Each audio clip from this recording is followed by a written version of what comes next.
আমি ভিক্ষা করে ফিরিতেছিলাম গ্রামের পথে পথে। তুমি তখন চলেছিলে তোমার স্বর্ণরথে। অপূর্ব এক স্বপ্ন সম লাগতেছিল চক্ষে মম। কি বিচিত্র শোভা তোমার, কি বিচিত্র সাজ। আমি মনে ভাবতেছিলাম এ কোন মহারাজ। আজি শুভক্ষণে রাত পোহালো, ভেবেছিলাম তবে আজ আমারে দাঁড়ে দাঁড়ে ফিরতে নাহি হবে। বাহির হতে নাহি হতে কাহার দেখা পেলাম পথে। চলিতে রথ ধনধান্য ছড়াবে দুই ধারে। মোটা মোটা করিয়ে নেব ভারে ভারে।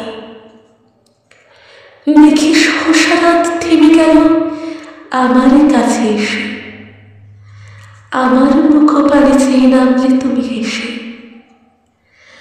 দেখে মুখের প্রসন্নতা জুড়িয়ে গেল সকল ব্যথা।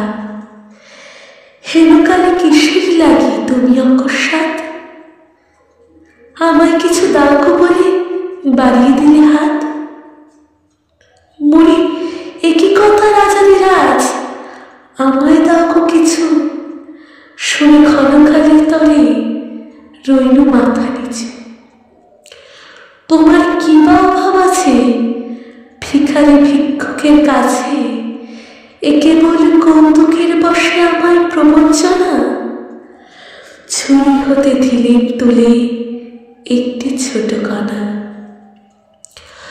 যবে পাত্রখানি ঘরে এনে উজাড় করি, এ কি ভিক্ষা মাঝে একটি ছোট সোনার কণা দেখি। দিলেম যা রাজভিখারি রে, স্বর্ণ হয়ে এলো ফিরে।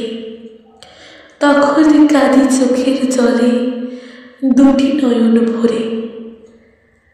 তোমায় কেন দিদি আমার সকল শূন্য করে।